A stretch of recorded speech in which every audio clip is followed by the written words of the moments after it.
Yeah. It's the only one I could find in the brewery. I think everybody took it. So I'm going to be enjoying this bad boy. We won't talk about the date, though. I can't even see what it says. 8/25/2020. But we have a year on like a date code of a year on the seltzers. Yeah. I have some that are pretty old that we broke out that were in bottles, and they tasted pretty clean still. I got to get my Iowa curved hat here, just like you do. That's the thing. In Iowa, you got to curve the hat. Joe, what happened to your? You had the beard. You had the. What happened? You had the big Fu Manchu beard. It's awesome for like a little while, and then after a while, it's not awesome anymore. Once everybody has it, it's not really that cool anymore. That's right. I feel that way about most facial hair. You know what I mean? I have a beard, and then you kill it. And growing chops, these will be gone by tomorrow, probably midway through the show. I shave them down. I don't need them anymore. I can't really see them. They're kind of a little, because it's a little blurry. Oh, there you go. Well, also they're gray. I mean, I'm an older gentleman. Welcome to the show. Hello. This is gonna be me when I'm like 75. So that's the bookmobile was a good hit, and what else? I think that's it. I think we're done. Jason, the show's 4 seconds long. Yeah. I'm tired. We canceled that show a year ago. You're still doing it. This microphone isn't even plugged in. It's not. Hey Joe. So I think we could probably, I don't know. So we're going to talk obviously about Peace Tree. You've been on it before. I'm producing the show right now, JP. It's fine. Facebook right. So what's that? We're also live on Facebook right now. Oh, we are. Okay. So let's get into talking about. Let's talk about the Cold Spring days, because those are fun. And you don't work there anymore, and I don't do business with them anymore. I don't say we rag on them because I love them, but I think we could have some fun telling some stories there. So, folks, if you're listening, that's what we're going to talk about. Hey, thanks for letting us know we're on the air here. Okay, JP. Joe and I are just about to start talking about our stock funds and our private jets, which all brewers have. Oh man, if you think brewing is a lot of money, how about try having a Disney podcast? You make tons of money. I have jets that fly inside other jets. I knew it. Fuck, I got in the wrong career. Really did. Again. Okay. I like your hat, Sully. What is that?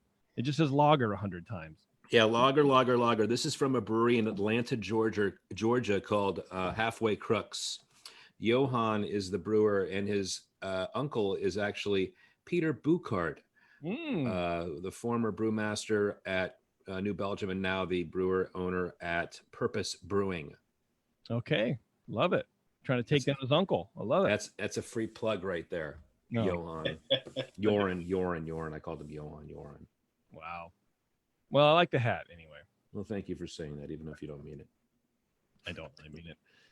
It's 1-2 little loggers. All right, we're going to start the show. Everybody ready? You guys got beers? No. Can we take a half-hour break and I can get one? Yeah. Just go to the tank back there, man, and open up the... Oh, that's right. I didn't really I got a whole bunch of beer right here. I forgot about that. Duh. All right, I guess I got to go get some more beer then. Fill up my big old jug. All right, you guys ready? Yeah. Right. He really just left. Like I'll be back. I gotta get into the walk-in for a second. I gotta get a beer out of the walk-in. Okay, sorry. Hold on. All right. Yeah, I'm ready. I'll be right back. Let's start. Yeah, don't worry about me. Let me know when it's over so I can come back. All right, welcome to the session, everybody. It's Monday night in foggy Oakley, California. It's been foggy all day, and I don't know why. I feel like the winter solstice is really taking its stand here. The age of Aquarius is ushering in. I don't know. I'm trying to sound cool. How's everybody? You should be at Berkeley right now. It's clear. Oh man, it's been foggy. We've been socked in with fog all day. It's very weird. Sorry to hear that. All day. I like it. I mean, what am I going to do? If you would have had some butter rice, you would have been better off. Yeah, I'm not going to limit my driving visibility, so I think I'm okay. Well, anyway, we're joined here by Sully, of course. Hey, the elder statesman of the. welcome everybody. Remember me from the 1990s? I opened a little craft brewery in 2000. Never heard of it. And we're also joined by our guest today, Joe Kesteloot from Peace Tree Brewing. Joe, what's going on, man? How's it going? Not too bad, man. Not too bad. Thanks for joining us. Yeah, no problem. Where's your brewery located, my friend? We are in Knoxville, Iowa, so we are about 30 miles southeast of Des Moines, so pretty central in the state for the most part. Hey, how do you pronounce that? Is Des Moines or is it just Des Moines? Just Des Moines. Okay. Glad we got that out of the way, because I would have done the whole show like Des Moines and I would have gotten hate mail from Iowa. It's not Des Moines, Sean. Right. Do people say that? I feel like Des Moines isn't a thing. Oh. I didn't yes and you, Sully, and I'm sorry. I apologize. Just Sully says it. There is a certain point where a certain age that you hit where you start adding extra letters to words, like Warsh. I got to do Warshing, Washington. I know my grandma said that a lot too. Maybe it's like a Midwest thing. I think it's a Midwest East Coast thing. Washing. Well, anyway, there you go. Now you know, Sully. It's not Des Moines, or it's not Des Moines. It's Des Moines. See, and I appreciate it. Now you're stuck. Is this the big debate in Iowa? Is this like a thing, like just how to pronounce the local names, or do you guys have like a culture going on over there? What's happening in Iowa? What's cracking in Iowa, man? As far as name goes, no, I don't think there's a big debate on that here, but apparently there is in San Francisco. Yeah, that's all we talk about. We can't stop talking about that in COVID. Jeez, man, I'm about ready to I'm done with it. I'm done with it, man. I don't want to hear about it anymore. Like on my other show on Ears Up Podcast, you can find out all about that. We're going live tomorrow doing some Disney news, as a matter of fact. But anyway, every friggin' news article is about COVID this and COVID that, and it's just I'm tired. I thought you were done talking about Des Moines versus Des Moines. No, I'm done with that too, man. I'm done with that too. Joe, so tell me your story, man. How did you get involved in brewing? What's your background like, man? Let's dig into you a little bit. All right. After I graduated at Iowa State, I kind of moved back home to Chicagoland area, suburbs of Chicago. Okay. And one day my dad's like, "Hey, my guy I work with homebrews." He's like, he invited us over. Do you want to go? And I'm like, well, yeah. Who doesn't want to learn how to brew, right? Yeah. So he went over there and he did, two variations. He did an all grain brew and he did just an extract brew. So we did two brews at the same time. This guy's super nice, because that is the most annoying shit to like think about, is doing two different. I mean, you have to. Yeah.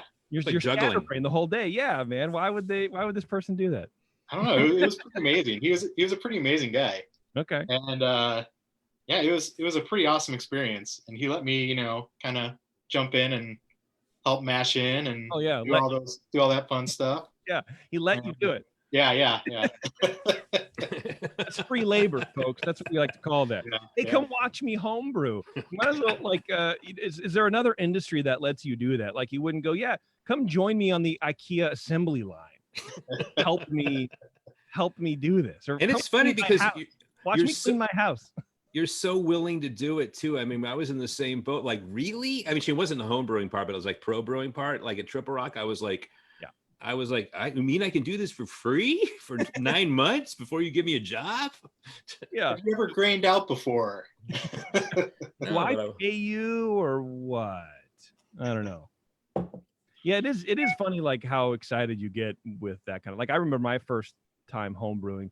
It was just on the stove with an extract batch, and it's like, I get to stir the water, yeah, and then that's it, and you just drink beer. Was that basically like that? At least you had the all grain to sort of. I did, right? I was so impressed with the all grain. Like literally the next day, I went out and bought all grain equipment. Really? Like I did one. I did do one extract to start off. Okay. See how fermentation went.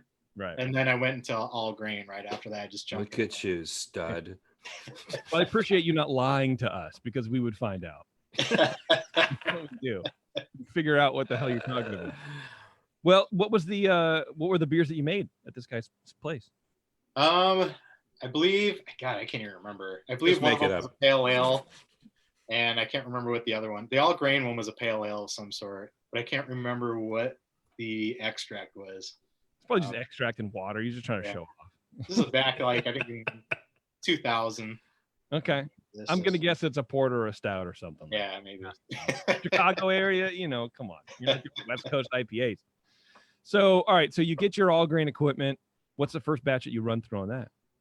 I actually did a stout for my Everybody first remembers. Everybody Well done. remembers. Yeah. And I completely failed on it. It was like a 5-gallon batch, and I bought this cooler, and I didn't have a false bottom for it. So I'm like, oh, maybe if I just put it in some pantyhose, and just put the grain in there, it'll, I'll be able to separate it out somehow. Yep. And it was just a complete nightmare. I got like maybe like 2 gallons of wort out of it, and fermented that and bottle conditioned it, and it was terrible. Yeah. But I learned my lesson. Had legs. The alcohol term to the anyway. I got it. Thanks. Did you think about giving up? Because I would have thrown that shit across the room, dude. There's no. You would have gone back and cursed your buddy who got you into this thing. Yeah. Hey, give me my money back. This sucks. Yeah. No, it didn't come with pantyhose. No, I was hooked. I immediately brewed another batch, probably not even a week later, and I was brewing like every other weekend. I think that like your first interactions in home brewing sort of sets you up whether you're going to go into professional brewing or not. I really do, because like me, I had zero interest in ever doing it for a career, because my first 6 batches were contaminated. I had stuck ferment and stuck mash, and I was like miserable doing it. But I think if you have maybe a good takeoff, then you're sort of in love with the process rather than the outcome. Yeah, I can see that for sure. Yeah. I just made that up. That's why I never got into painting. Yeah, because I sucked at it. I couldn't paint a tree. I was like, I'm done with this. I can't do this. So I stuck Alice to likes brewing. painting. Come over once you get vaccinated, Sully. Come over and we'll paint. You can paint with Alice. She'll recharge your. Okay. Or reinvigorate you. I'll be like, Alice, this is like way better than what I'm doing. What's going on? You set me up, JP. Yes. So all right. So you're an all grain brewer now. So where's that? You got your all grain brewer badge. You're off to the races. Yeah. You learned the symbol, the hand signs. Yeah. You met your wife, had kids because of that. How long did it take you to sort of realize you want to do this for a living? I homebrewed for about 3 years or so. Okay. And that's when I decided, hey, how do I do this professionally? And so then at that point, I started researching the different, brewing schools at that time. There was Siebel Institute in Chicago. There was UC Davis, and then there was the American Brewers Guild. And I was able to get into the American Brewers Guild. I want to say Chicago was full, and I don't know. I think I just picked American Brewers Guild over UC Davis at the time. Okay. And I did the program when it was in Vermont that year. That was in 2004. I went to brewing school. Oh wow! And it was an awesome experience. They give you all the books beforehand, and they all came in like, all right, read all these books before we even start. And I remember reading them all. I'm like, oh my God, what am I getting myself into? But I had a little bit of a science background, so and I was super, super into it. And so it kind of came naturally once class started, and it was awesome experience. In 2004, what were the courses geared more towards? I had a friend.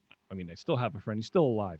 Who took the classes at American Brewers Guild, but I think it was in the late 90s. I don't remember. Anyway, but he was saying that a lot of the course material was sort of geared for larger breweries. Were you finding that any sort of like hands-on training was like, well, this isn't the giant, gyroscopic thing that I was reading about in this manual. This is a hand pump. The one cool thing about that program at the time is they offered an apprenticeship. And so I did an apprenticeship at Ram Brew Pub in Chicago, outside of Chicago. And that was a fantastic experience. You you read about brewing, you start studying about, the microbiology in it, the engineering aspect of it. But until you actually get into a brewery is when you really realize, how it all works and operates. Yeah. And that really was helpful for me going into it. And it just put all that stuff I read about together. And it just was a great program back in 2004. And I still think it is. Looking back at it, it still all applies. So. That's good. Yeah, that's good, because what you don't want to do is be like woefully over prepared. I think for something like, we've had people on the show before, brewers and such, who say, like, when I hire an assistant or someone in the brew house, I don't want them to have an education. I don't want them to have I don't want them to go to brewing school. Not many, but some do. Because I don't want to have to unlearn all of the weird habits that they've learned. Like Yeah. this is the way I do it. There is, and this was, I don't know, mid 2008, 2010, maybe. I don't know. I haven't heard it for a while, but I think there was a disconnect there between brewing school and actual, like, on the ground applications in small breweries. Well, I would agree with that, actually. Having hired brewers before, I mean, their education is good, but oftentimes you need somebody to come in and hit the ground running, and you want somebody to be able to perform and feel comfortable in a brewing environment. And if they'd only gone to brewing school, sometimes it's a little bit of a hindrance, because you want that experience. You want somebody who's, is comfortable around pumps, pressure, temperature, and all that stuff.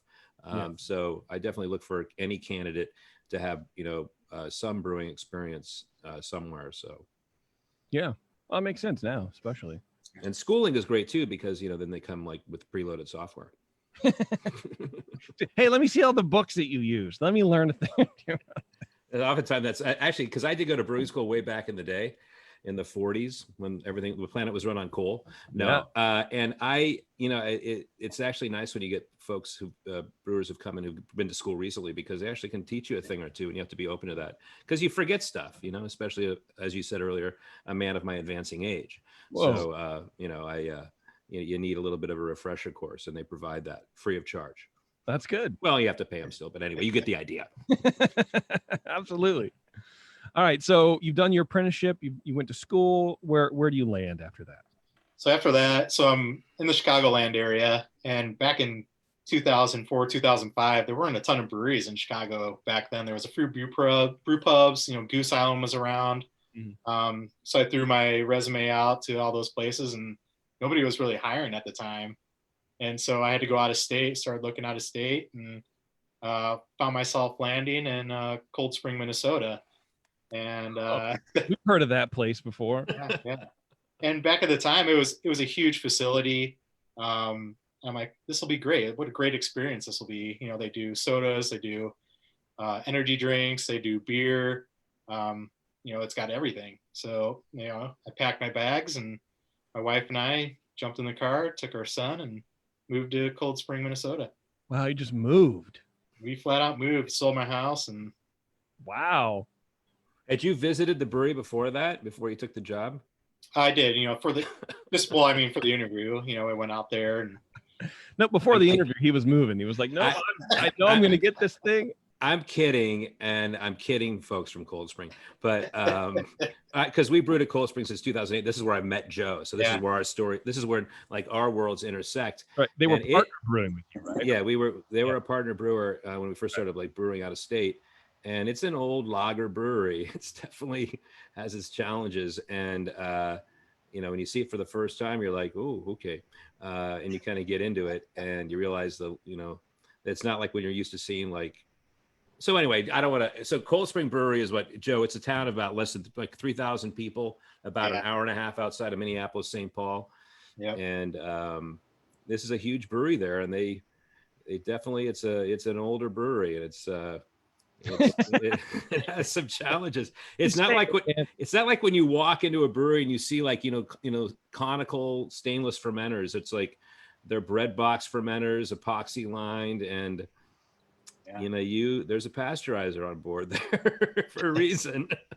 At least back then. Now it's completely changed. I mean, now it's a state of the art brewery, but back then it was definitely a challenge. Okay, all right. I would say it was intimidating going in, though. It was such a big facility walking in for your first job. Yeah. And besides having that small apprenticeship, walking in the brew house and looking at a 300 barrel kettle sitting in front of you. It was pretty intimidating at first. Did you feel prepared? Like, it's a little daunting, but I could do it, or were you like, I don't know what I'm doing right now? I felt pretty good. I thought I knew what I was doing, and I felt pretty good. I kind of kept quiet at first. I didn't want to step on anybody's shoes, obviously, coming in there. Yeah. But I just kind of observed what everybody was doing and how they did it, and kind of jumped in from there. But you were kind of like, I mean, the brewing side of it was fairly small. I mean, it was you and another guy, Kendrick, and then Mike Knipe, who was the brewmaster.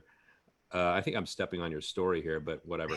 And so it was mostly energy and sodas and all that. And you guys were really kind of like making it happen on the beer side. Yeah. When I jumped in, there was 5 brewers actually, including me. And some of the guys were kind of old school. They had been there, I don't know, for years and years. And they kind of, I don't know how to say it, but eventually we jumped up above those brewers once we got in there. But that's a perfectly acceptable way to say that you stabbed them in the back. Yeah. Turned them in. You planted contraband in their locker. I know about you. I read that. Well, it's funny because when we first started brewing there in 08, I mean, you guys had not really dry hopped a beer before, I think. And so there was like, it was fun and this is where I have to, this is where Joe and I became friends, because we were working at a brewery where they hadn't done some of those things before, like adding spices and watermelon to beer. And Joe was the guy, he was kind of like my mole there, because I was out in California, but I would take frequent trips out there. And he was the guy that would like, hey, we're going to do this. I mean, I don't know. What do you think about it? There was a lot of like, how do you want to do this? And a lot of back and forth in that regard. So it was super helpful in that regard. So your craft experience, at RAM and also American Brewers Guild really came in handy in that part. The ability to brew on a large scale like that and in a company that had never really brewed that way. Yeah. So he put the partner in partner brewing for you. He did. He's my partner, JP. What was the vibe like, Joe, when Sully came in there? Here's this highfalutin kid from San Francisco trying to come in and talk to you guys about brewing beer on a large scale. Was anybody? I thought it was amazing. I was all for it. I think like some of the other people, they were like, oh, this little brew pub wants to come and can some beer, and they want to come up, and I'm like, oh yeah, it's awesome. Let's see what they're about. Let's see what their recipes are about. And go ahead. Sorry. No, yeah, it was a really awesome experience trying to figure out how to make some of those recipes work there on a system that was really not made for that. So it was a lot of fun. Made for anything, man.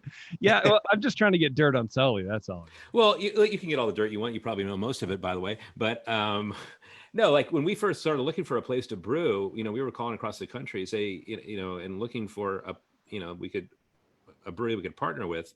And what happened was, I remember calling Mike Knipe up, who's the brewmaster, who'd been there for how long?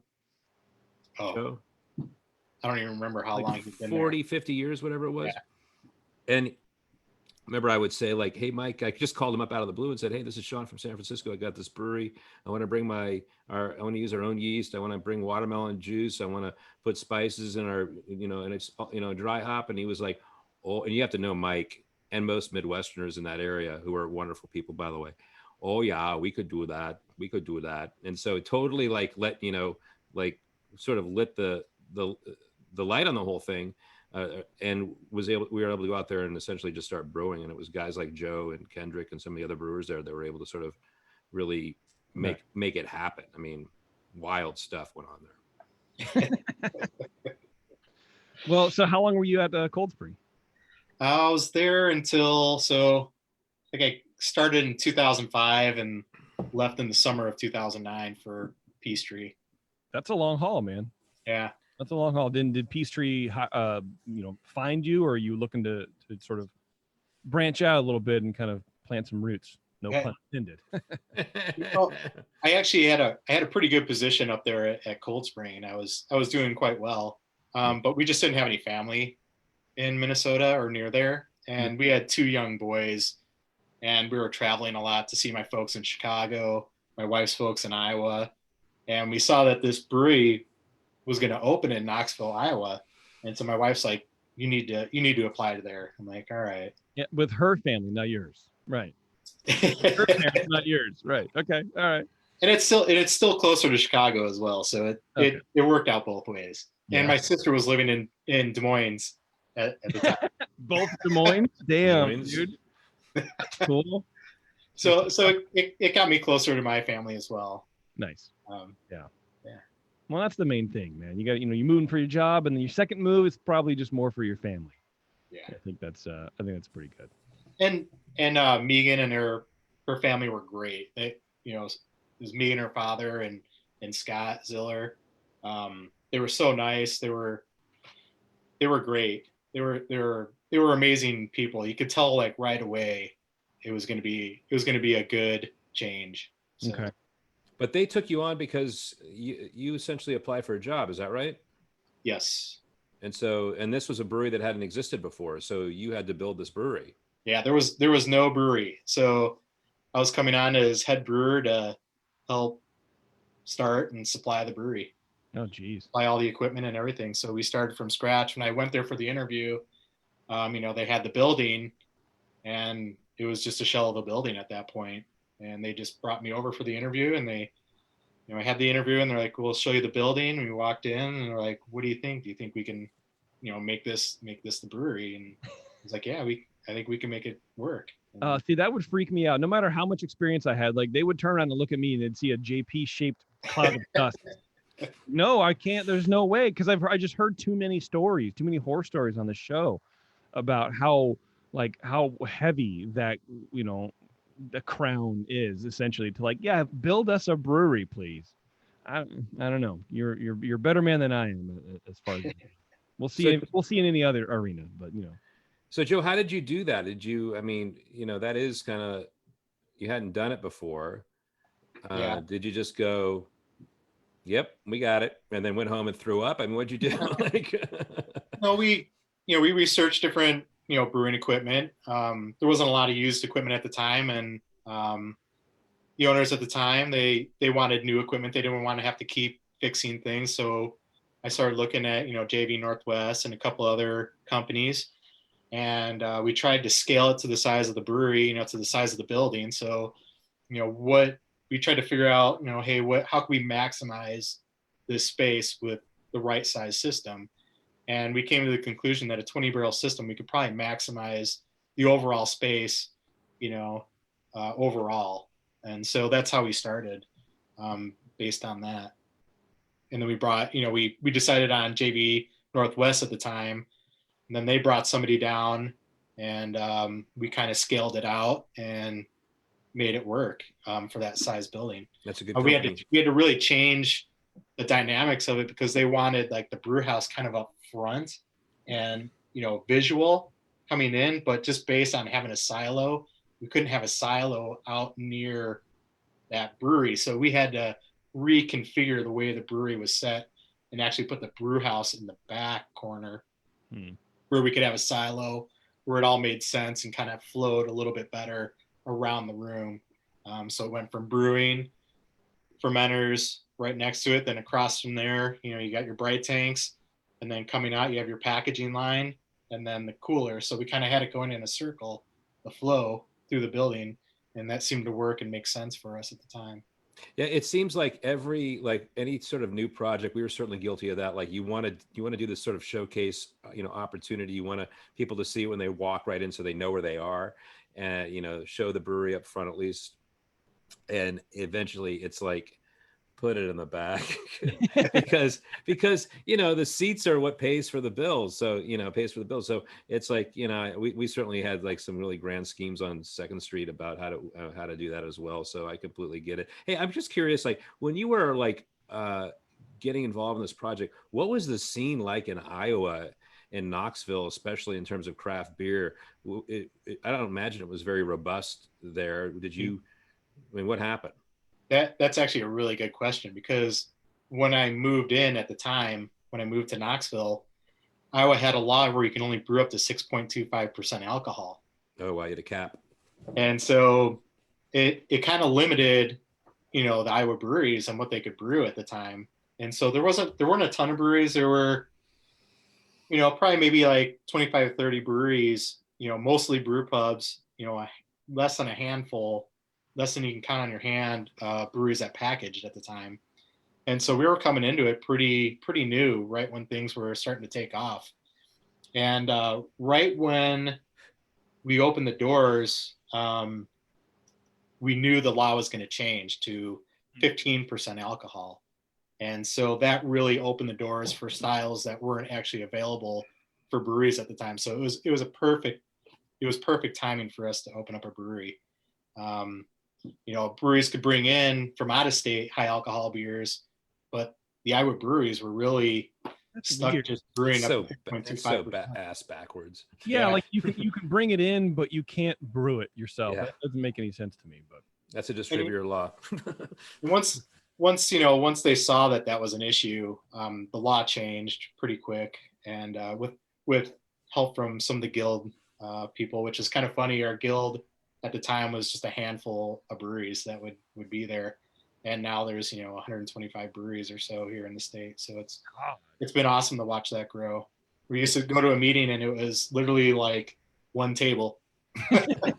Okay, what'd you guys bring? We brought these beers. Okay, what are we going to talk about?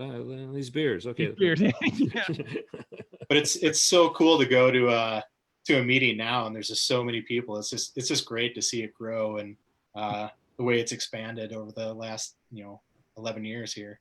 Yeah, that's cool, man. I like it. You're getting at the ground floor of a scene basically, and just help kind of push it. So, Joe, are you like the big man on campus? So you go to these guild meetings and they're like, hey, that's Joe Kesteloot right there. He started this whole thing. I wish that was the case. Like, sir, can just a round of waters, please? Everybody's great. Everybody's so fun to hang out with here. It's just a lot of fun when you see everybody. Nice. Yeah, I like that. Well, we're going to jump into your beers here in just a second, Joe, but I got to take a quick break.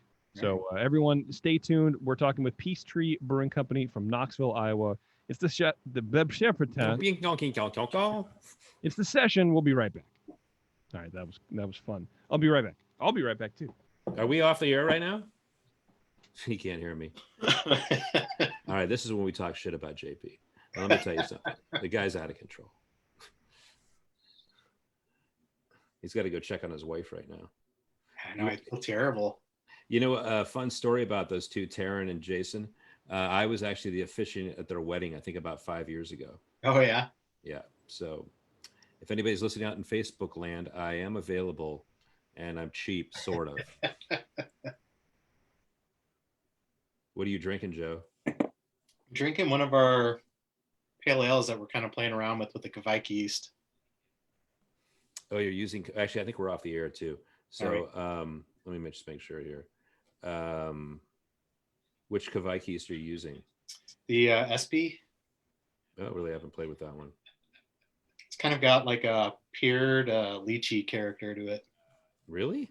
Yeah. The pear is really nice. Like I could smell the aroma when it's fermenting. What's the what did you ferment it at?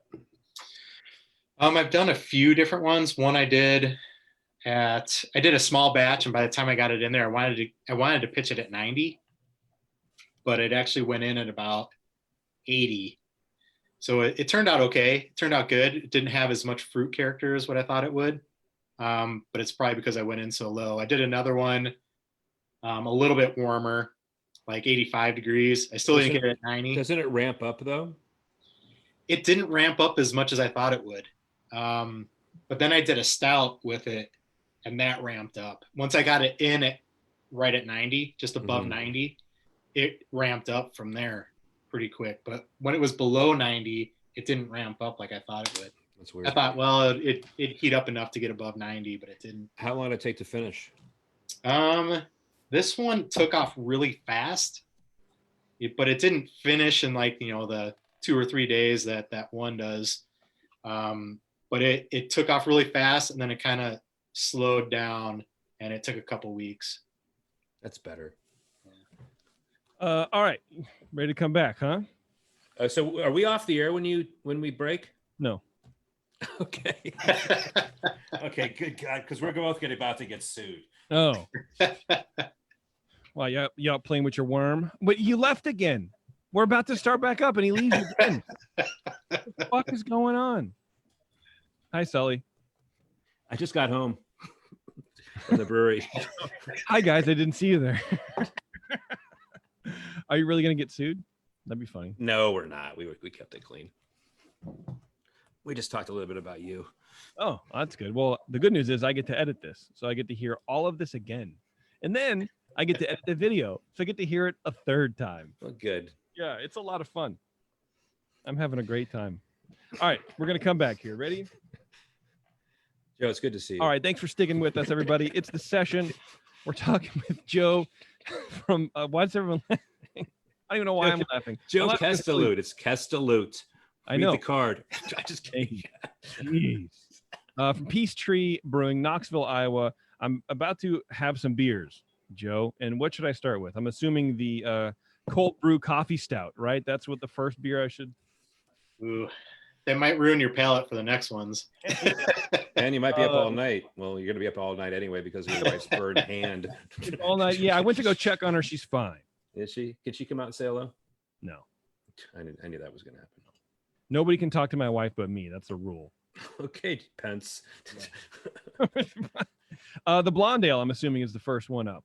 Yeah, that's a perfect one to start with. All right, tell me about this one here. So that one, right when the law changed that I was talking about earlier, when the law changed to 15%, it was early spring when this happened. And so I wanted to produce a high alcohol beer that was a little bit lighter in color, a little bit easier drinking, but had a nice flavor to it. And so I used the Belgian yeast and decided to do a Belgian style blonde. So it's Blonde, about 8.5%. 8.5%. Okay. 8.5%. A Belgian style blonde ale. See, at first I saw it and I was like, oh man, a blonde ale. I love it.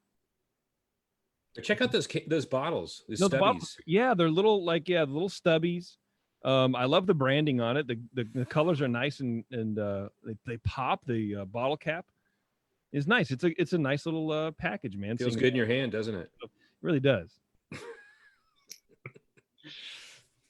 We actually won a gold medal at World Beer Cup in 2000. Oh, hey, all right. For that beer. Oh, that's delicious. I remember seeing you go up on stage for that one, actually. That's real good, man. You got a really nice thing going on with the yeast and the phenols mixing together well with the malt. It's usually those can sort of be pokey. I feel like this beer style, things can poke out and be weird. That's a good way to put This it. is not. This is very it's very smooth. Yeah, I think it works really well with the percent of alcohol that's in there at 8.5. So it's kind of well balanced for 8.5.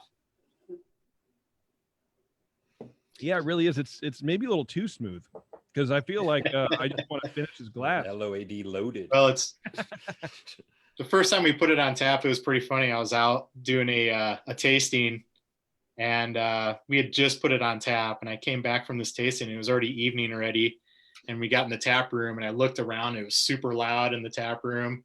Everyone just I could tell everybody had just a tulip pint of Blonde Fatale, and I was like, oh my god, everyone's drinking Blonde Fatale.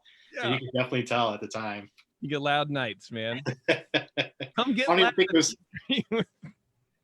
it was called Blonde Fatale yet at that point. Mm. So I think that's what helped bring it in. So do you brew a lot of Belgian styles, or why did you choose a Belgian blonde? I've always been partial to Belgian beers. So my last name is Belgian, so I kind of went with the flow on that, and I really like saisons and just all the Belgian styles. And so when I first came on, I did a nice saison, and then that one was the next one that I brewed after that. That's great. I like it a lot. What year did you say this? You first made this? I made that one, I believe, in 2010 for the first time. I'm gonna pretend like I have the beers here too. Yeah, you really should. Yeah, this one's good. Yeah, it's a good one, Joe. Yeah, I can smell the hoppy. Have you made many changes over the years? Because it's also a style. If you're anything like me, and I hope you're not, you're easily swayed by the amount of grains that you can put in or the different kinds of grains. So for me, I'm always like, I want to tweak this, I want to change this, I want to do this thing. For me, it's very hard to land on a beer and go, okay, that's it. Yeah. I'm never going to touch it. I do with a lot of styles, but this one I don't touch. This one I Okay. felt was pretty good as it was, and I don't mess with that one. Knew you were better than me. I'm telling you, that's very good. I like it. Yeah, it's really good. What's the grain bill? Would you mind just? You don't have to give us like the recipe, but what kind of grain is in here? It's mostly pale 2-row and a little bit of Munich, small amount of Munich. What about your hops? I imagine just the standard. Hops is Styrian Golding and Celia. I love that hop. Slovenian hops. Celia. I feel like I've heard of that. Is that relatively new? No, it's basically an offshoot of Styrian Golding. Okay. Yeah, Styrian Golding was probably one of the first hops I fell in love with at Triple Rock. I remember like Grant Johnson from Marin coming over. This is an old time brewer, and he had these hot plugs, these Styrian Goldings. He goes like, and he was from the Midwest. He was like, they smell like orange marmalade. And I was like a young brewer at the time. Well, not so young, but a new brewer. And I was like, my God, he's right. And I fell in love with him. I love that hop. What an amazing thing. Styrian Golding, orange marmalade. What a way to sell it. And worked on you. We would dry hop casks with it. It was great. I love that. How are you using that, Joe? We're using it in the bittering hop and then in Whirlpool. Are you dry hopping this beer at all? We do not. You might want to try using Styrian Golding. I'm just saying. I mean, it's $1 million recipe. This is a $2 million recipe right now. Wow. When's the last time you had an opportunity to double your profits? Exactly. You're gonna look this gift horse in the mouth. Yeah, I think it's cool, man. Have you been doing the stubby bottles long? Yeah, we did started out with the stubbies. When we started, we actually wanted to do cans back in 2010, early 2010. Yeah. And back then, they didn't have the shrink wrap cans. They didn't have. We were pretty small at the time, and so we're like, do we want to buy 95,000 printed cans of each variety? I don't think it's going to work. So we're like, all right, well, let's go back to bottles. So we were looking at bottles. We're like, oh, we don't really want to do a long neck or a heritage bottle. Yeah. We're like, man, that red stripe bottle is pretty amazing. And so we're like, let's see if we can find something similar to that. And we finally did. Nice. And it took us a while, but it's been great. What's the supply been like trying to get that? I mean, is that a difficult bottle? Sorry, I kind of knew the answer to that. Yeah. The blood just rushed out of your face. I think that's our 5th bottle changeover. So we got them from, I think, Guatemala at first. Wow. And it was great. When we were smaller, we were able to get enough supply. But as we grew, we quickly realized they didn't have the supply chain we needed to grow. And so we had to find another bottle, and we finally found another company. And I believe it was the second one was a German bottle. And that was great. The supply was getting good, but then the price was going way up on them. And so then we were like, all right, how are we going to, what else can we do? And we started looking around, and we finally had another company actually design a bottle for us that had our logo embossed on the glass. Oh, wow. And that one was pretty good for a while as well. And then, but it was still pretty expensive compared to your, regular heritage or long neck, and so we finally switched over. We found another bottle that was actually even better. And then finally we just changed over probably about a month ago or so, right. And found another bottle that's more reasonable, and it's made in the United States. So awesome. USA. Yeah. And when you have a specialized bottle, you need special 6-packs, you need special mother boxes. Your filler has to be set a certain way. And so the owner's like, Joe, look, yeah, I understand you want to study bottles, but can we just not, please? But now you're invested. Now you can't change. You can. Was that your idea, Joe, or was it theirs?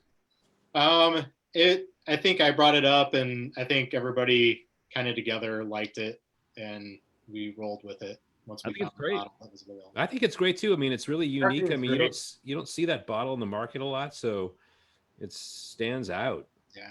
Yeah. And I think it's worth marketing wise to spend just a little bit more on that. So I think it's paid off. Great. That's great. Yeah, I'm loving this beer, man. It's I keep going back to it. It's the peppery's there, the spicy's there. It's like a coriander thing coming through too. That malt's not super over sweet.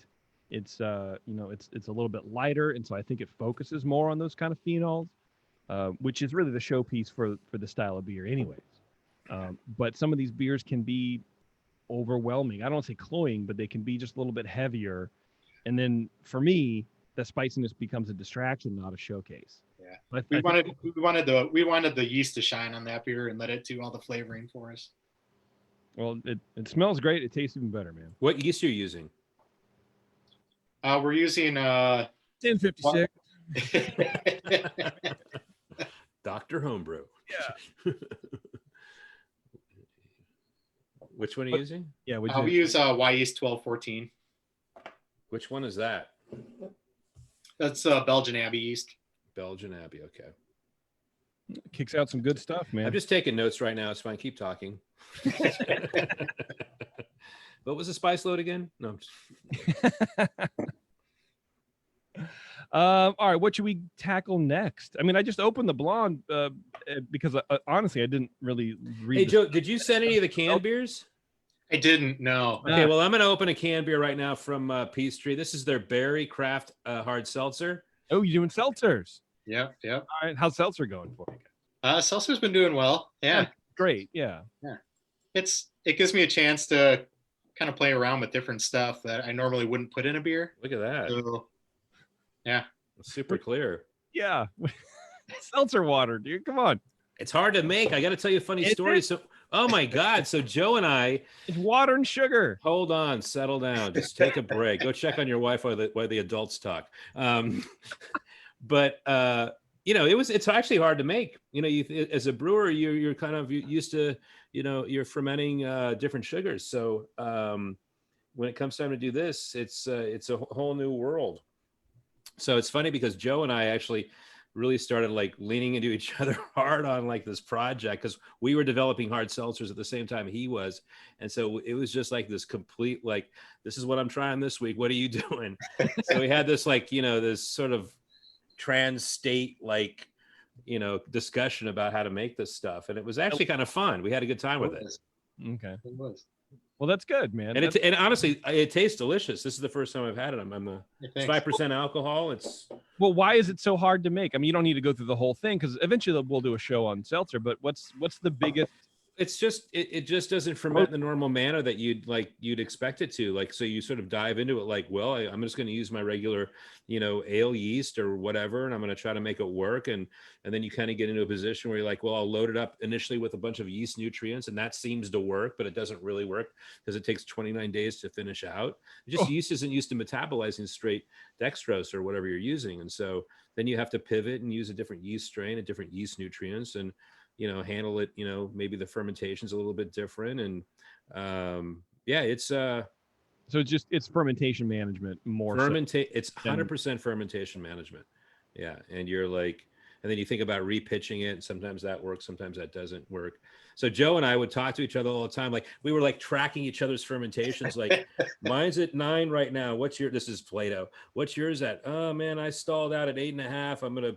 I'm repitching. I'm like adding nutrients. We're rousing it. We're just doing all this shit. It was fun. It was a good challenge. I like trying to fix beers. It was good. And it honestly, this is the first time I've had your seltzer. And you sent it to me a while back and it tastes delicious. Thanks. Well, there you go. Actually, and we actually got one to ferment down to almost 15% alcohol. So, right. Possible. What flavor was that? That was winter one, right? Cranberry one. Oh my goodness. We actually put cranberry puree in with it, fermented it with the cranberry puree, and it turned out amazing.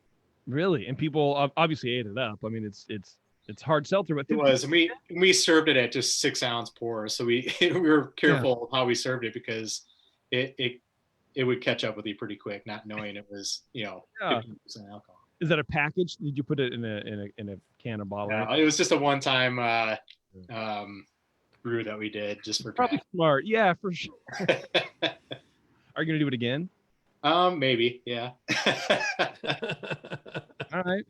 It sounds like it's more luck than skill sometimes when you're trying to handle hard seltzers. there's a good story about that one too. We brewed it and just got done putting all the cranberry puree in it right when fermentation's getting ready to ferment. And I'm sitting in our tap room, and I don't know if I was talking to a customer or what, but I was in there, and one of our brewers comes running into the tap room, and he's holding the crossbar member of the man door. And I'm like, what's going on? He's like, and I quick run back, and the man door bolt broke, and it was pouring out the man door. And luckily we had a bright tank right next to it that was ready, and we transferred whatever was left. So we lost half of it, but we were able to save half.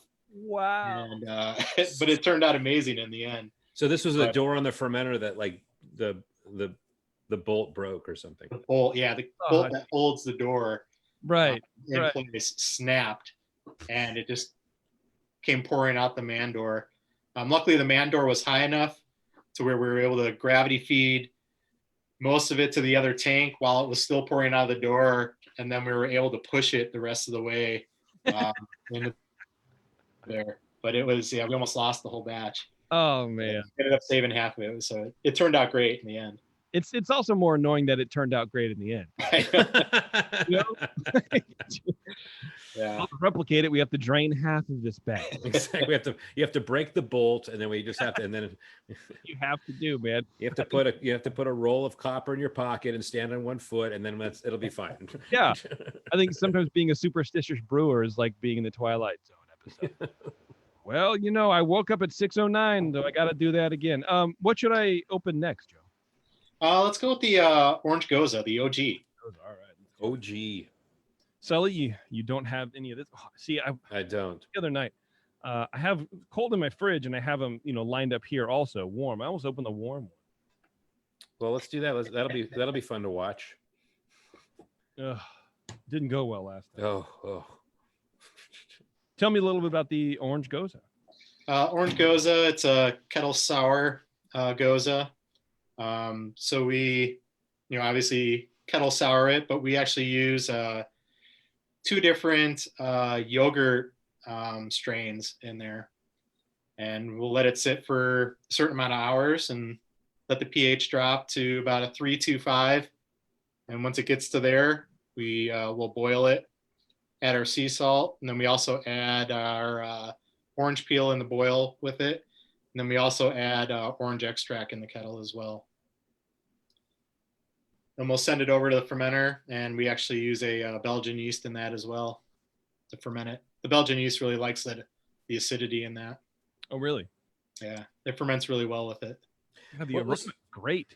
It's just like a freshly peeled orange, like perfectly ripe, freshly peeled. That's great. I think you're saving JP's night right now after the earlier accident in the kitchen. Hey, how is like, Belgian beers can be kind of a little challenging if, for kind of a new craft beer market.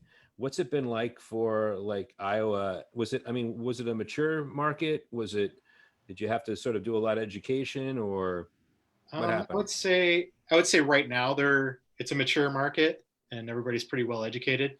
But when we first came in, I think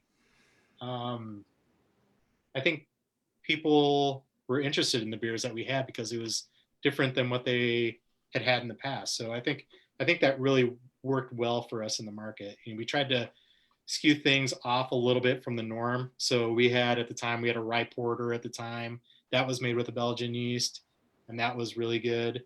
I had an IPA that was a Belgian yeast IPA. Wow. That wasn't a common thing back then. And so I think it piqued people's interest a little bit early on because there were styles that people had never tried before. What was the big craft brewery in Iowa before you showed up? It was kind of like the New Belgium of Iowa. Millstream at the time was probably one of the bigger ones that packaged. They had been around since '85, I believe. So they had been around for a while. Trying to think of other packaging breweries. There weren't very many. I think when we came out, there were a couple other packaging breweries popping up around the same time. And so I think that same year, there were 4 other packaging breweries that popped up the same year. And so I think after that, there was only like 5 or 6 of us that were actually bottling. So Do you think it benefited you being in Knoxville and not in Des Moines? I mean, Des Moines. Sorry, I the think joke's not going to get old. I think for us it worked out really well. Just because the owners were pretty smart. They planned on packaging, and so being in a small town, the capital needed to buy a building and equipment in Des Moines was so much more than being in a small town. And this was their hometown, and they wanted to develop their hometown and bring this beer culture into this small town. And I think it just really worked well for us, and the timing I think was great. And packaging the beer, we could send our beer out, bring money back into the town, and it brought a lot of people from Des Moines to come into Knoxville that normally may not come into town. And so I think it worked out really well for us at the time. And what's the scene there? Is it students, university? Is it a big university town, or is there in Knoxville? Yeah. Knoxville is a small town, so there's about 7,500 people-ish here. It's a smaller town, but they have a sprint car racetrack here, and which is really popular. They hold the nationals here, and so the town goes from 7,500 to like 25,000 people, 30,000 people. And that ain't bad for you guys, man. Yeah, it's pretty nice. At first, the race crowd, we didn't see a ton of craft beer people when we first opened up, but over the last 5 years or so, man, I see people every year, the same people coming back from New Zealand, from all over the place. They remember us and they come back, and we see a lot more race fans coming to the craft beer scene. Well, with that, and we actually have a lot of craft beer there now, whereas when we first started, it was hard for us to get our beer in there, but now there's actually a demand for craft beer, so much so that we actually have it at the race car track now, which is nice. Yeah, that's great. Well, I feel like with 15% hard seltzer, you're not gonna have race fans, man. Do me a favor, man. Tell me how you get this orange flavor and aroma in this beer, because it's pretty unique in the space. I haven't really had a beer that tastes and smells like powerful like this. It's very clear, very fresh smelling and tasting. I think the amount of the orange puree that we ferment in there really helps, and then the amount of orange peel that we actually put in there. We actually use sweet orange peel as opposed to bitter orange peel, and I think that adds a little bit to it as well. But the concentrated orange that we ferment with actually adds a nice character to the beer. How much of it blows off during fermentation? The aromas and whatever. I don't know. Do you add any whole lot post? Like, do you what's that? Do you add any post ferment? Do you like dry orange or whatever? No, it's mostly fermentation. Fermentation and then the orange peel in the boil. It doesn't blow off all that hard. I mean, the fermentation for that compared to like the blonde, it's a much slower fermentation. I don't know if it's the acidity that's in there that kind of calms it down, but it's definitely a little bit different than the way the blonde ferments when there's no acidity in there. But it holds the character really well. It's very, very good. It's probably the best fruited goes I've had. Wow. It's very specific, and yeah, it's great. It's great. And you were talking about using the like the yogurt extra or the yogurt Johns or whatever. Yeah. Usually I can taste that. And like usually when that kind of stuff happens, when people use those yogurt additions or the bacteria, whatever, for me, I get like a chalky, almost like a yogurt tasting thing. And maybe that's just my head being really cool. But I don't get that with yours. We played around with a few different brands of yogurt and different strains, and we actually used a couple different ones, and they're very consistent from batch to batch. Almost the pH will be exact each time from the certain amount of hours that we put it in, and it all depends on temperature as well when you put it in, and so that contributes as well. But the two strains that we use actually, or the two brands that we actually use, are very good and very consistent. So it makes a difference. We had to play around with that for quite a while. Yeah, well, I've gone on record somewhere somehow saying that people should stop kettle souring because it just tastes like fucking chalky yogurt. But I think you can keep doing it. Thanks. Okay. JP approves. Stamp. No, yeah, I don't know what that's gonna get you. I mean, what might be contributing to that? That lack of chalkiness is also the fruit addition too. So. Yeah, well, it's like chalky, but it does have, for me, a lot of these kettle sours have a yogurty thing, and so maybe it is the fruit addition hiding, but I can taste some of the malt in the background also, like towards. It might be the Belgian yeast as well. The Belgian yeast kind of does something nice to it as well. Yeah, I don't know what you're doing, but I don't. I'm happy that I have another bottle. Maybe I'll save it for you, Sully. Well, please do save something for me. What's the ABV on this again? You told me. That one's pretty low. I think it's 5.25%. I love it. See, that's my wheelhouse, man. Yeah, phenomenal stuff. Is the market big for Goza? I mean, I know, sometimes you have your sort of regional styles, and a lot of breweries branch out and do fun things because, at your heart, you experiment and you're a brewer, but do people love the Gozas or what? They do. I think when I first started making them, there wasn't a huge amount of people that were digging them, but yeah, I would say over the last 5 years, people are really getting into sours, and they're getting more educated on what a sour actually is, what a kettle sour is versus a naturally aged with Brett or lactobacillus. So the education has gone a long way here in Des Moines. So nice. We've got a lot of fans of sour beers now. Good. Yeah. It's no longer just people wanting to get drunk. It's they're coming for a certain style, or they see style on the board and they go, oh, that's what I want. I really love this, whatever it is. It's been awesome. Yeah. That's great, man. Yeah. I always go back to, I have this friend who thinks he likes IPA, but he doesn't. He just likes the alcohol, and IPA is just ubiquitous. It's everywhere. So he can that's what he knows, the style. Okay, great. Let me just have the thing. But there is a difference between an IPA drinker and a drinker. Yeah. Who drinks IPAs, right? So I'm glad to see that the education sort of like, cruising through. All right, let's, I think we're up for one more break here. And then we're going to come back, and I have the IPA I was talking about, and then I also have the cold brew coffee stout. So we'll break into those two and learn a little bit more about Peace Tree Brewing in Knoxville, Iowa. So far, I like what I taste. So you guys should be, setting your sights on Knoxville here sometime in the near future. All right, hang on, everybody. It's the session. We'll be right back. All right, there we go. Take a quick breaky poo. Oh, we're still on the air, right? We're still on Facebook.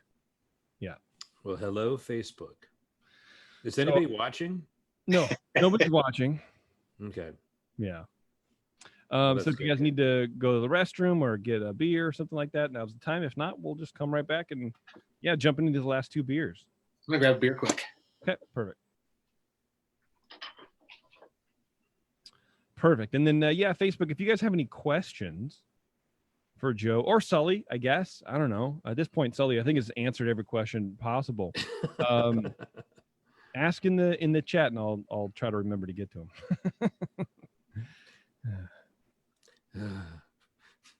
How are you, Sully? I'm doing well, man. Yeah? I was looking forward to this. Just because it's very different from what I normally do. How's your wife? What's going on? What's the hand look like? It's just a claw now. It's just one bone finger. No, she's fine. She's fine. Okay, all right. Well. She's like, I called Becca. And I'm like, what? You just got to burn. It's not like, it didn't eat through your skin. You have to put her down? That's right. Yeah, that's good stuff. You like that beer. Look at you. I do. I like it. You know what? Actually, it's exciting because I haven't seen you react to a beer in a long time like that. Is Joe back? No, I'm just kidding. It's good. Well, I will save this bottle for you if we ever meet, Sully. I don't know. Well, I'll come out anytime. I mean, I'm a. If you ever want to drive out here, come out here. Well, you have weird rules. You have you have to wear a bubble suit, and you have to get like 4 COVID tests on the way over, and one I'm on the doorstep, and all this weird routine. It's really just a mask and staying 6 feet apart outside. It's not that bad. No, I thought it was worse than that. You made it No, sound man. like it's like a. I have to be delivered in a cardboard box and sit in your garage for 2 weeks, and then you'll open it up, and I'll be there. Yeah. Well, no, that's just for kissing. If you want to kiss, we have to do that. But otherwise, I remember those days of kissing you back before pre-COVID. Those were good days. Are we on the air? Yep. Oh shit. This is staying in the podcast. Staying in, so everyone's gonna know. All right, whatever, it happens, I guess. Whatever. All right, here we go. We're gonna come back here. Ready? All right, thanks for sticking with us, everybody. We are here with Peace Tree Brewing Company. Joe Kesteloot is back, and he's gonna walk me through 2 more beers. Now, Joe, the beer dummy in me wants to do the coffee stout first, but then I'm like, but the next beer is an IPA, so I don't know. What should I do? I would do the East Village IPA. Okay, IPA. Oh yeah, that's a good beer. Let's try the cold brew now. No, I'm just kidding. Is there coffee in that? Tell me about the East Village IPA, Joe. East Village is it's an American IPA, heavily hopped with Mosaic and Citra. A little bit higher IBUs, kind of a West Coast-ish IPA. I'll be the judge of that, if you don't mind. Yeah, it's like Being on the Hop Coast, as I named it several years ago, never caught on because no one cared. Well, it's great. It tastes really good, man. I like it. So you said Mosaic and Citra. Mm-hmm. And you do some dry Solid hops. hops. You do some dry hopping in this, I imagine. Oh, yeah, we do. Yeah, we're starting to shift more of our hops that are in the bittering additions. We're starting to shift those more towards the dry hop. We did already have a nice dry hop, but now that I feel like bittering hops aren't as great anymore. I'd rather utilize the aroma and flavor of the hops. So we're kind of shifting some of those hops that we were actually putting in the boil and boiling for a long time, and we're actually moving those to the dry hop, and it's starting to add quite a bit more to it. Especially this last brew we did, not the one that's in your hand. We just did another one where we actually shifted more of that, and we're seeing much better aroma and flavor in there. It's almost like the flavor of bittering hops is gotten so good that you don't want to waste it on bittering. Right. Does that make sense? No, it totally makes sense. Yeah, a little bit. Thanks. Appreciate it, man. Yeah, you know what? I like this kind of IPA. For me, it's a little too malty. I wouldn't call it a West Coast IPA.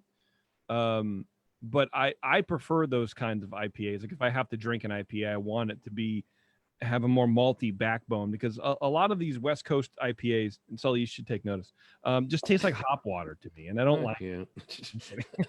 But really, it's, and I don't drink them. I'm not an IPA guy, but when I have them on the show, sometimes they can just sort of be like one-dimensional animals. But yes, I agree. I prefer a little bit of a malt kind of thing going on too, and you definitely have that, and I appreciate that. What kind of malt are you using? 2-row, a little bit of Munich. That's it. Is that the same grain bill as the Blonde Ale? Different amounts though. Okay. That sounds like my beer, actually.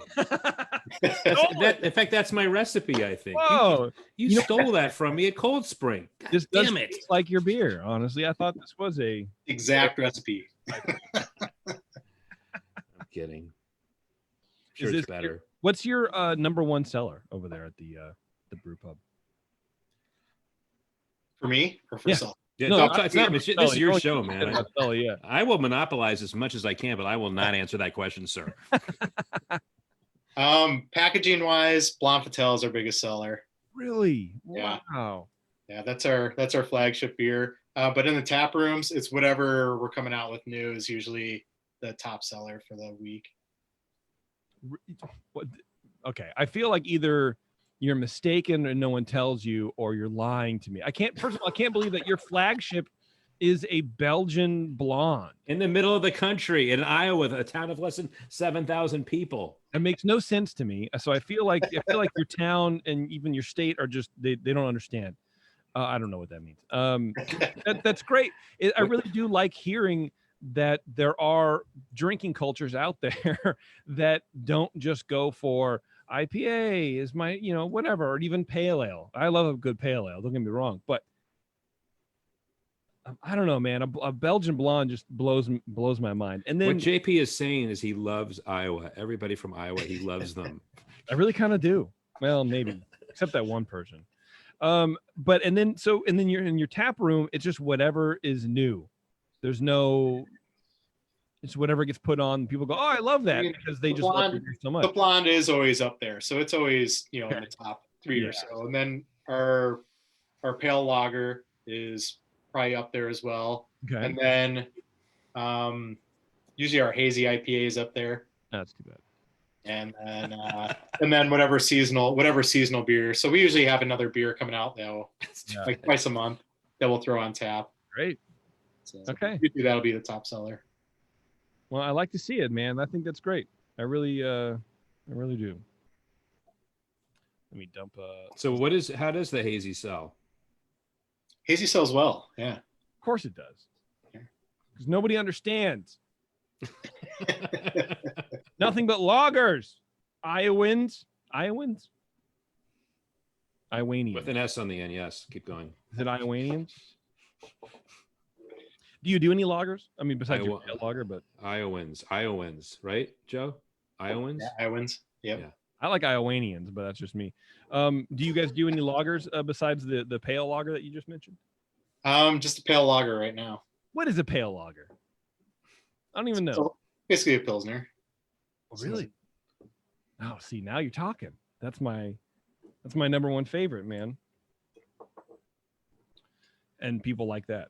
Probably a little bit more robust though, right? Not as much, maybe not as bitter, or it's not as bitter. It's a little bit maltier than a Pilsner. Than like the traditional German. Right.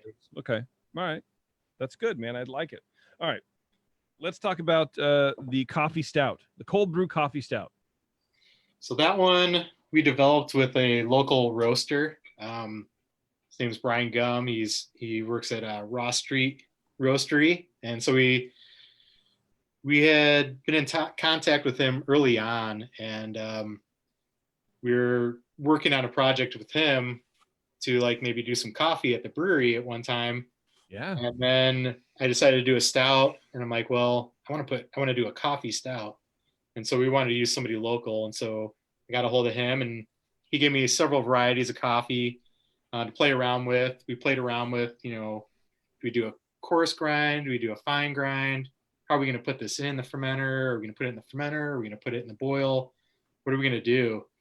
And so he was really fantastic to work with. He gave me a few ideas on some of the coffee beans that he really liked and thought would work well, and what kind of roast it should be. And so we ended up landing on these Papua New Guinea beans. And he has a direct relationship with the family that's out there. So he knows one of the guys who brings it into Chicago. His family actually owns the plantation. And so he kind of knows all those people really well. And so that made it even better. But he came up with this nice medium roast coffee bean, and I didn't want to put it in the boil. I didn't want to get any of that harsh tanning character in there. And I didn't want to do like a really strong brew of it and then throw it in the fermenter either, because that still will leave like a tanning character to the beer. Yep. And so we decided, well, let's put the beans directly in the fermenter. Beans in the fermenter, for sure. But we actually will bake them again before we put them in the fermenter itself. So we'll actually get those beans hot enough to where there's no bacteria on them before we put them in. And so we'll put them in the fermenter at a certain temperature. We'll drop it to a certain temperature, and then we'll leave it in for a certain amount of hours. So we've been putting in about a pound a barrel. Okay. You're being very vague intentionally. Why? I know. Yeah, sorry. You spent a lot. Nobody cares. Tell us the goddamn recipe. That's fine. I just want to make sure that you're being vague intentionally and not leaving it boring. This is a topic that comes up frequently on this show. Yeah. What, coffee? How to add coffee into your beers. since we package it, we need to find a way to. We decided we needed to bake them first before we put them in, just so they were hot, and So you put the beans in warm. we put them in warm. Yeah.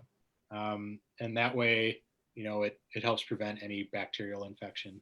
Okay. So yeah, we'll leave them in there for a certain amount of hours, and then from there we run it through our centrifuge, but we didn't want to run all those beans through our centrifuge because we leave them loose in the fermenter. We don't actually like put them in a sack or anything. Okay.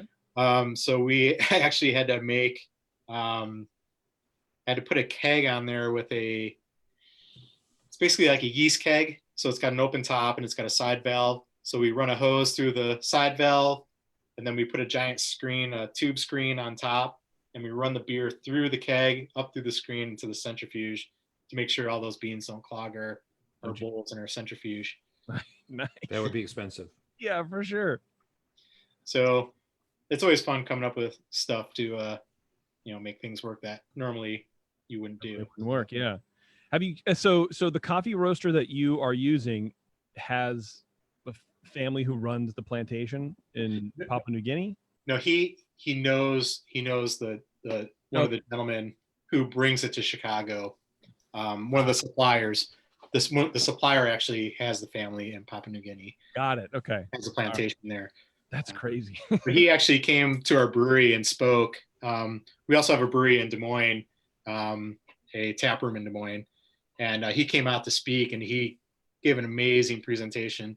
I think a lot of people don't know what actually goes into making coffee. It's pretty amazing to watch. Yeah, coffee and chocolate are, I think, those two production levels are widely unknown for a lot of people. I was thinking maybe if you had more of a direct line, maybe what about using the coffee berries in some sort of beer? I know I've talked about that before, and I think it's hard to get them here in a state that's actually where I can actually utilize it. Yeah, for sure. Yeah. Yeah. So I have talked to him about that before, though.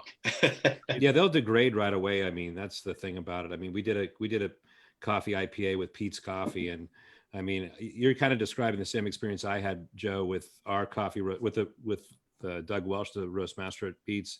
I mean, it was like eye-opening, like how this stuff is made. I mean, just in some instances, just spread on the ground. Yeah. And then, and the beans are turned by hand. And it's just, it's just wild. The amount of labor that goes into it is amazing. Yeah.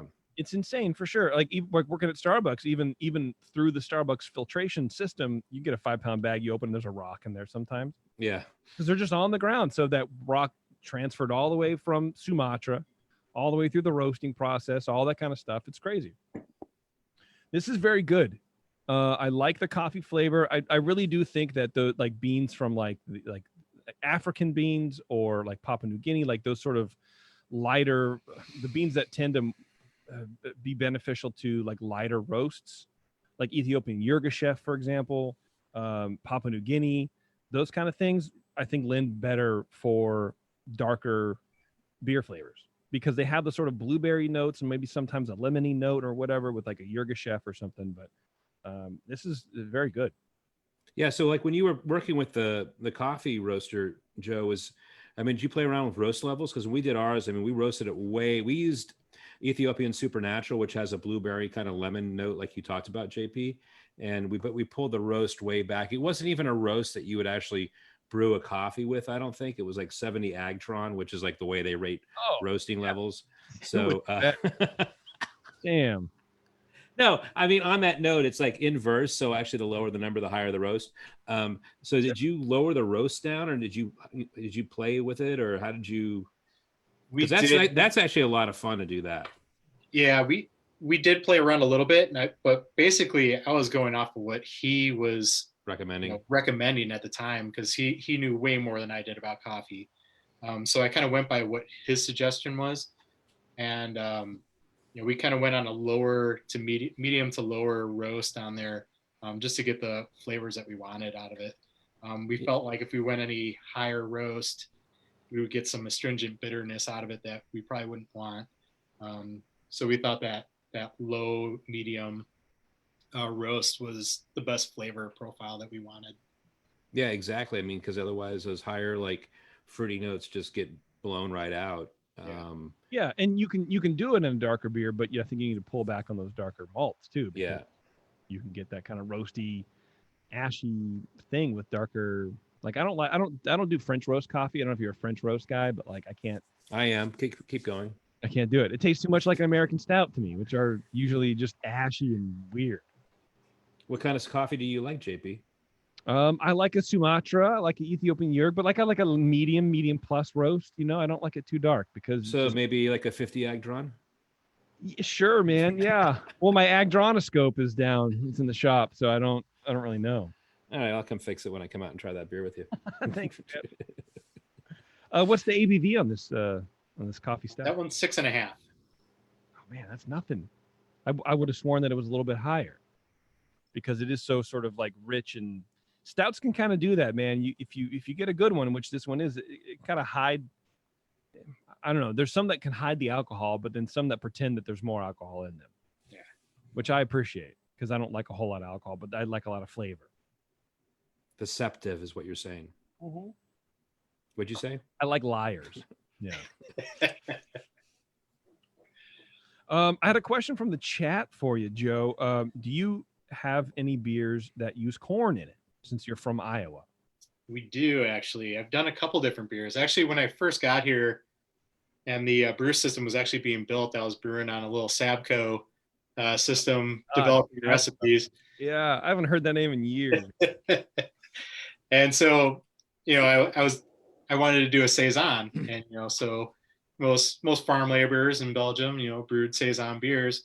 And I felt, what better way to do a Saison in Iowa but to use local sweet corn.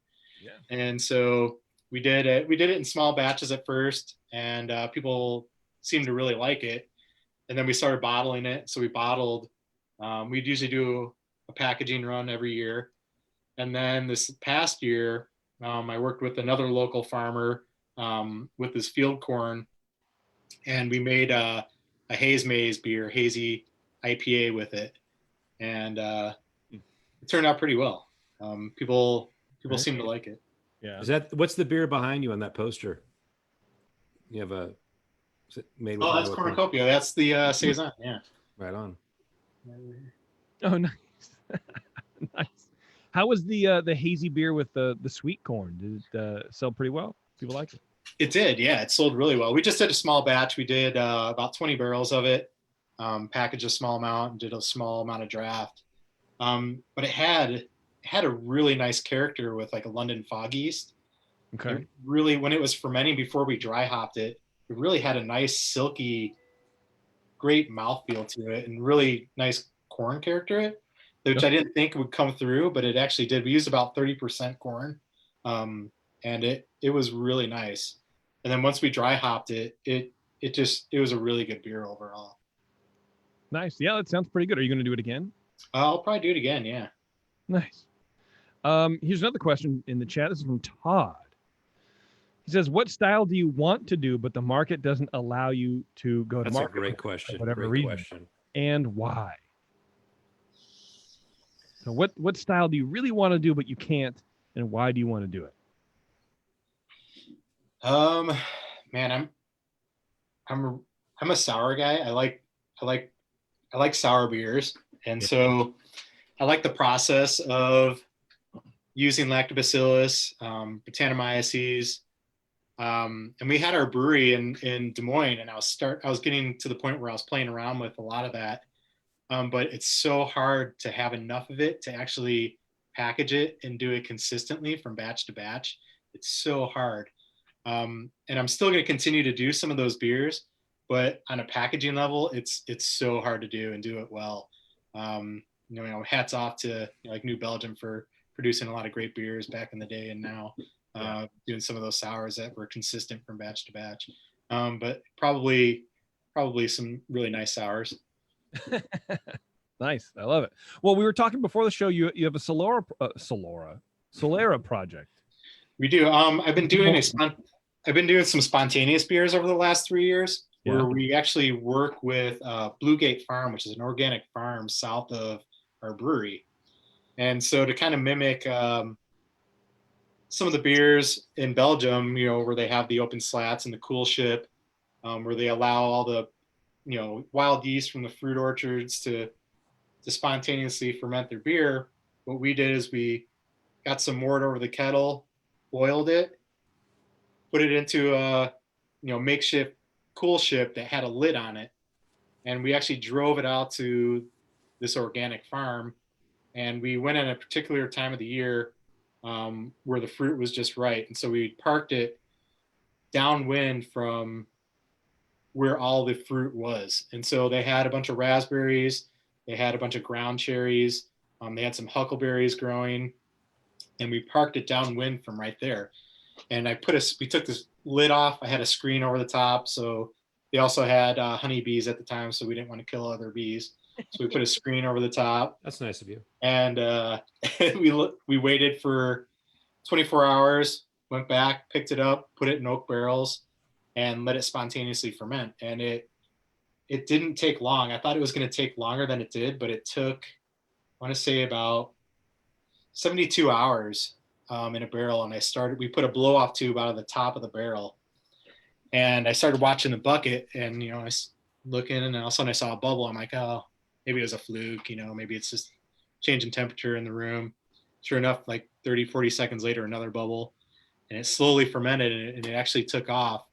Nice. And then I was like, well, I found something that's going to ferment, but you know, the chances of it being like alcohol tolerant are pretty slim. So I didn't get my hopes up too much, but sure enough, it was alcohol tolerant, and it fermented all the way down. And then I'm like, well, what are the chances that it's going to taste good, right? You know, it could be vinegar, or it could be anything, you know. So took a sample, and it was beautiful. It was a nice mixture of, I want to say, a white wine, a cider, and a beer all mixed together. So it was one of the best projects I've started. And that was about 3 years ago when I did the first one. It doesn't sound good, but I trust that what you're saying is true. Like, it's probably one of my favorite beers that I've made. It probably tastes good, but I don't know. You have to send it to me, and then I can be the one to designate a taste. I will send you some. I think I have a keg left of the 3-year-old aged, and I also did a prop off that batch and barrel aged another batch off that prop, and that one turned out amazing. It's got a nice pineapple character, nice and tart. Do you find it changing at all between batch to batch? What's that? Do you find it changing from the first? It does. At first, I didn't like it, and I was going to dump it actually after a year. And I'm like, oh, I'm just going to let it sit.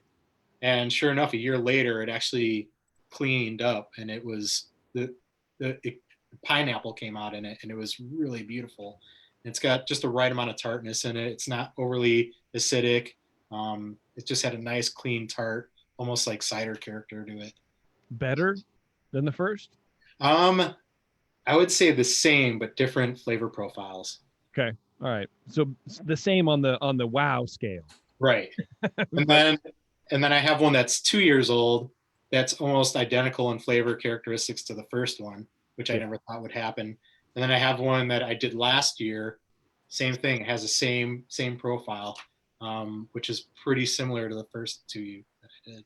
So I want to take that program and actually turn it into a Solera program. Take some of that wild yeast, put it into a larger tank, pull half off, put it into barrels, fill it back up with wort, let it keep fermenting, do a continuous fermentation throughout the year, and see how it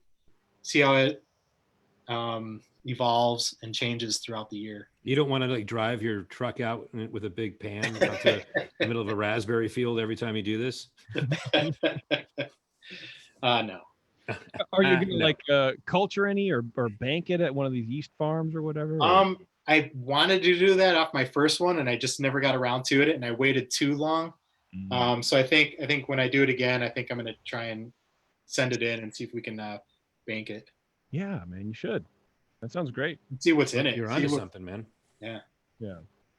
Well, I think that's the challenge of doing like the Zoman fermentation, spontaneous, is that, you know, people just assume they can make this cool ships and just like, all right, whatever falls in, falls in. But there's a lot of luck that goes on with it. So it sounds like you landed on something. Yeah, they have something great there. So nice. Yeah, well, I look forward to hearing about it, man. That's pretty cool.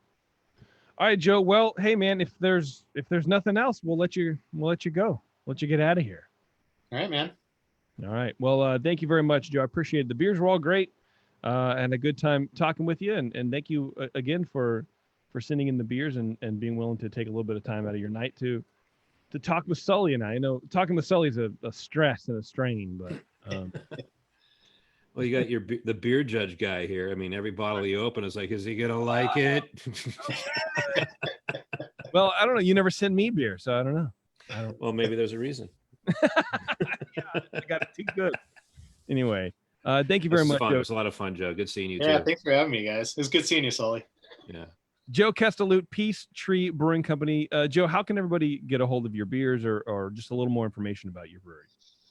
We have our brewery in Knoxville. We also have a tasting room in Des Moines and the East Village. And you can get most of our beers at all the liquor stores in Iowa, most Hy-Vees, Fairways. So, yeah. Excellent. All right. So go pick them up, check them out. All right, everybody. Thanks a lot for joining us. This has been the session. I really appreciate it. And stay safe. Have a happy new year, everybody. And we will see you on the other side of 2020. And I, for one, can't wait. Because 2020 has been a great year for everybody. All right. Anyway, Sully, thanks a lot. Yeah, this is fun. Thank you so much for having me here. All right, guys. We'll see you later. Thank you. All right, I don't know, whatever. We're done. I mean, we're still live on Facebook until I turn it off. So don't say anything about Zuckerberg. I hear he just drinks hazies. It's the hazy guy. He would too. It's fine. I'm okay with that. Yeah, it was good, man. I love the stubbies. More people need stubbies. Yeah, it's a shame you didn't buy a bunch of printed cans because then in your next brewery expansion you could have ready-made walls. Sully has. There's nothing wrong with those walls.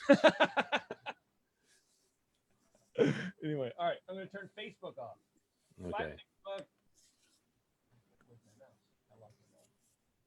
We're locked in on Facebook forever. I